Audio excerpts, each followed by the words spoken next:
নমস্কাৰ, মই মজিদ। বন্ধুসকল, কলকাতা চামগুচিৰ 9টা গুৰুত্বপূৰ্ণ খবৰ।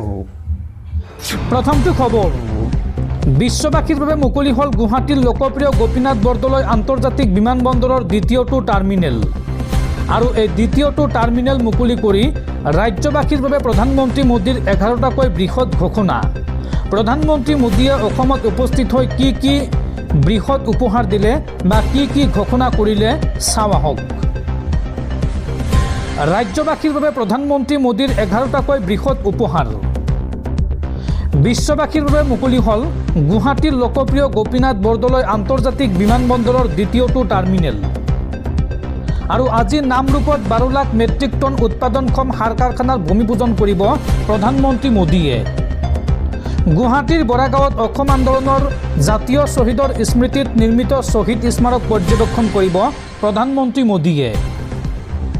অসম আন্দোলনৰ জাতীয় বীৰ শ্বহীদক জনাব শ্ৰদ্ধাঞ্জলি। কাজিৰঙাত 32 কিলোমিটাৰ দৈৰ্ঘ্যৰ এলিভেটেড কৰিডৰৰ কাম আৰম্ভ কৰিব প্ৰধানমন্ত্ৰী মোদীয়ে।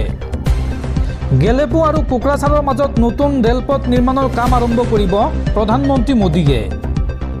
গুৱাহাটী আৰু উত্তৰ গুৱাহাটীৰ নতুন দলঙৰ শুভ উদ্বোধন কৰিব প্ৰধানমন্ত্ৰী মোদীয়ে। আৰু কেইমাহমানৰ পূৰ্বে অসমবাসীক উপহাৰ দিছিল ৰিং ৰোড। নুমলীগড় ইথানল প্ৰকল্প উপহাৰ দিছিল ৰাজ্যবাসীক। জানুৱাৰী আৰু ফেব্ৰুৱাৰী মাহত এইসমূহ প্ৰকল্পৰ উদ্বোধন কৰিবলৈ পুনৰ অসমলৈ আহিব প্ৰধানমন্ত্ৰী নৰেন্দ্ৰ মোদী। আৰু প্ৰধানমন্ত্ৰী নৰেন্দ্ৰ মোদীৰ নেতৃত্বত উন্নয়নৰ গংগা বৈছে অসমত। প্ৰধানমন্ত্ৰী মোদীৰ সন্মুখত এই বৃহৎ মন্তব্য ৰাজ্যৰ মুখ্যমন্ত্ৰী ডক্টৰ হিমন্ত বিশ্ব শৰ্মাৰ। পৰৱৰ্তী খবৰ, চুবুৰীয়া ৰাষ্ট্ৰ বাংলাদেশত ভয়ংকৰ ঘটনা। হিন্দু যুৱকক দলবদ্ধভাৱে প্ৰহাৰ কৰি জ্বলাই দিলে মুছলমান লোকে। শুকুৰবাৰে এগৰাকী হিন্দু যুৱকক দলবদ্ধভাৱে প্ৰহাৰ কৰি জ্বলাই দিছিল একাংশ মুছলমান লোকে। আৰু এই সন্দৰ্ভত কঠোৰ একশ্যন আৰম্ভ কৰিছে বাংলাদেশৰ অন্তৱৰ্তীকালীন চৰকাৰে। মহম্মদ ইউনুছ চৰকাৰৰ কঠোৰ একশ্যন। বাংলাদেশৰ এই হিংসাত্মক ঘটনাৰ লগত জড়িত 7জনক গ্ৰেপ্তাৰ বাংলাদেশ পুলিচৰ। পৰৱৰ্তী খবৰ, মনৰেগা আছিল দেশৰ কৃষক আৰু বনুৱাৰ বাবে আকাশী সৰগ স্বৰূপ। কিন্তু নৰেন্দ্ৰ মোদীৰ চৰকাৰে এই আইনখনৰ ওপৰত বুলডজাৰ চলাই দিলে। মনৰেগা আইন বা আঁচনিখন বিলুপ্ত কৰা সন্দৰ্ভত মোদী চৰকাৰক সমালোচনা কৰি এই মন্তব্য কংগ্ৰেছ নেত্ৰী ছোনিয়া গান্ধীৰ। দৰ্শকসকল, আৰু বহুতো গুৰুত্বপূৰ্ণ খবৰ আছে। তাৰ আগতে আপোনাক জনাওঁ যে যদি আপুনি এতিয়ালৈকে এইটো ভিডিঅ'ত লাইক কৰা নাই তেন্তে এতিয়াই ভিডিঅ'টোত লাইক কৰি দিয়ক। আৰু এনেকুৱা ধৰণৰ ভিডিঅ'সমূহ নিতৌ চাবলৈ চেনেলটো ছাবস্ক্ৰাইব কৰি কাষত থকা বেল আইকনটো প্ৰেছ কৰি ৰাখক। পৰৱৰ্তী খবৰ, দেশৰ ক্ৰীড়াপ্ৰেমীলৈ ভাল খবৰ। ICC T20 বিশ্বকাপ 2026ৰ বাবে ভাৰতীয় দল ঘোষণা। সূৰ্যকুমাৰ যাদৱৰ নেতৃত্বত 15জনীয়া ভাৰতীয় দল ঘোষণা কৰা হৈছে। আৰু এই দলত স্থান লাভ কৰিছে উইকেট কিপাৰ বেটছমেন ঈশান কিষাণে। আৰু ইয়াৰ বিপৰীতে দলত স্থান লাভ নকৰিলে শুভমন গিলে।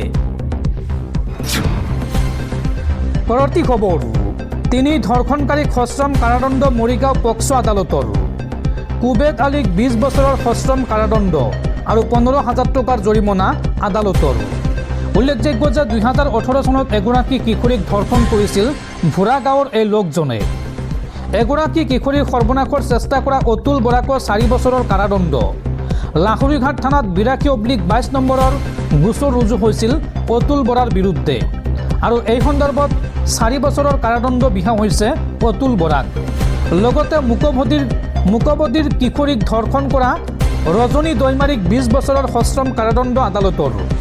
2021 চনত ধৰ্ষণ কাণ্ডৰ পিছত পলায়ন কৰোঁতে গুলীবিদ্ধ হৈছিল এইগৰাকী ৰজনী। আৰু মৰিগাঁও পক্সো আদালতে এই 3গৰাকী অভিযুক্তক সশ্ৰম কাৰাদণ্ড বিধিছে। পৰৱৰ্তী খবৰ, ৰাজ্যৰ লাখ লাখ নিবনুৱা যুৱক যুৱতীলৈ ভাল খবৰ। আদানী গ্ৰুপে অসমত বিনিয়োগ কৰিব 1 লাখ কোটি টকা।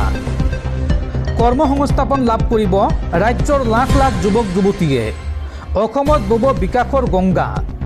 অসমত উপস্থিত হৈ এই ঘোষণা আদানী গ্ৰুপৰ অধ্যক্ষ গৌতম আদানীৰ। পৰৱৰ্তী খবৰ, ৰাজ্য জোকাৰি যোৱা কামপুৰৰ ৰেল দুৰ্ঘটনাক লৈ কঠোৰ ৰাজ্যৰ মুখ্যমন্ত্ৰী হিমন্ত বিশ্ব শৰ্মা। ঘটনা সন্দৰ্ভত ৰেলৰ ইঞ্জিন আৰু দুজন চালকক আটক। কামপুৰত সংঘটিত হোৱা শোকাবহ ৰেল দুৰ্ঘটনাত 7টাকৈ বন্য হস্তীৰ মৃত্যুৰ খবৰে ৰাজ্যত তীব্ৰ প্ৰতিক্ৰিয়াৰ সৃষ্টি কৰিছে। উজনিৰ পৰা নামনিলৈ হোৱা তীব্ৰ প্ৰতিক্ৰিয়াৰ প্ৰতি লক্ষ্য ৰাখি বন বিভাগক কঠোৰ নিৰ্দেশনা প্ৰদান কৰিছে ৰাজ্যৰ মুখ্যমন্ত্ৰী ডক্টৰ হিমন্ত বিশ্ব শৰ্মাই। নগাঁৱৰ কামপুৰত সংঘটিত এই ঘটনাৰ তদন্তৰ নিৰ্দেশৰ লগতে বন্যপ্ৰাণীৰ সুৰক্ষা নিশ্চিতকৰণৰ বাবে নিৰ্দেশ প্ৰদান কৰিছে মুখ্যমন্ত্ৰীয়ে। মুখ্যমন্ত্ৰীৰ এই নিৰ্দেশৰ পাছতে বন বিভাগে দুৰ্ঘটনা সংঘটিত কৰা ৰেলখনৰ ইঞ্জিনৰ লগতে দুগৰাকী চালকক আটক কৰে। উল্লেখ কৰা প্ৰয়োজন যে শনিবাৰে পুৱতি নিশা নামনিমুৱা ৰাজধানী এক্সপ্ৰেছৰ খুন্দাত মৃত্যু হৈছিল 7টাকৈ বন্য হস্তীৰ। পৰৱৰ্তী খবৰ, অসমত উপস্থিত হৈ কংগ্ৰেছক খুৰদাৰ সমালোচনা প্ৰধানমন্ত্ৰী মোদীৰ। প্ৰধানমন্ত্ৰী মোদীয়ে এই সন্দৰ্ভত কয় যে স্বাধীনতাৰ পূৰ্বে গোপীনাথ বৰদলৈয়ে অসমক বচাইছিল, কিন্তু তাৰ পাছত কংগ্ৰেছে অসম বিৰোধী আৰু দেশ বিৰোধী কাম কৰা আৰম্ভ কৰে। বৰঝাৰৰ ৰাজহুৱা সভাত এই মন্তব্য প্ৰধানমন্ত্ৰী নৰেন্দ্ৰ মোদীৰ। পৰৱৰ্তী খবৰ, ৰাজ্যত পুনৰ ভূমিকম্পৰ জোকাৰণি। ৰিক্টাৰ স্কেলৰ 4.1 প্ৰাবল্যৰ ভূমিকম্পই জোকাৰি গ'ল সমগ্ৰ ৰাজ্য। উজনিৰ পৰা নামনিলৈ অনুভূত হৈছে এই মৃদু ভূমিকম্পৰ জোকাৰণি আৰু এই ভূমিকম্পৰ অভিকেন্দ্ৰ আছিল ঢেকীয়াজুলি। অৱশ্যে এই ভূমিকম্পত হোৱা নাই কোনো ধৰণৰ ক্ষয় ক্ষতি। এই ভূমিকম্পৰ কম্পন আপোনাৰ অঞ্চলত অনুভূত হৈছে নে নাই বা আপুনি গম পাইছেনে নাই কমেণ্টত জনাওক। পৰৱৰ্তী খবৰ, প্ৰধানমন্ত্ৰী নৰেন্দ্ৰ মোদীৰ আন এক ৰেকৰ্ড। এইবাৰ সৰ্বাধিক অসম ভ্ৰমণ কৰা প্ৰধানমন্ত্ৰী হিচাপে বিবেচিত হ'ল নৰেন্দ্ৰ মোদী। 2014 চনৰ পৰা 18 বাৰ অসম ভ্ৰমণ কৰিছে প্ৰধানমন্ত্ৰী মোদীয়ে আৰু বৰ্তমানলৈকে অসমৰ 25টা কাৰ্যসূচীত অংশগ্ৰহণ কৰিছে প্ৰধানমন্ত্ৰী নৰেন্দ্ৰ মোদীয়ে। পৰৱৰ্তী খবৰ, অসমৰ বিকাশ কংগ্ৰেছৰ এজেণ্ডাতে নাছিল। কংগ্ৰেছে কৈছিল অসম তথা উত্তৰ পূবলৈ কিয়নো যাব লাগে। কংগ্ৰেছে কৈছিল অসমত আধুনিক ৰেল বিমানৰ কি দৰকাৰ। কংগ্ৰেছে 7 দশক ধৰি অসমৰ সৈতে ভুল কৰিছে আৰু মোদীয়ে সেই ভুল এটা এটাকৈ শুধৰাইছে। অসমৰ সৈতে এতিয়াহে ন্যায় হৈছে। অসমত উপস্থিত হৈ এই মন্তব্য প্ৰধানমন্ত্ৰী নৰেন্দ্ৰ মোদীৰ। পৰৱৰ্তী খবৰ, আমি 2047 ভাৰতৰ বাবে কাম কৰি আছোঁ। বিকশিত ভাৰতত প্ৰতিখন ৰাজ্যৰ সমান অৱদান থাকিব লাগিব। অসম আৰু উত্তৰ পূবে আমাৰ এই লক্ষ্যৰ নেতৃত্ব দিছে।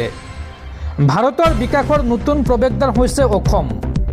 ব্ৰহ্মপুত্ৰত নিৰ্মিত দলংসমূহে যাতায়াত যোগাযোগ শক্তিশালী কৰিছে আৰু মোৰ এটা কাৰ্যকালতে ব্ৰহ্মপুত্ৰত 4খন দলং সম্পূৰ্ণ হৈছে আৰু ৰেলৱেৰ ক্ষেত্ৰতো ক্ৰান্তিকাৰী পৰিৱৰ্তন আহিছে। অসমত উপস্থিত হৈ এই বৃহৎ মন্তব্য কৰিছে দেশৰ প্ৰধানমন্ত্ৰী নৰেন্দ্ৰ মোদীয়ে।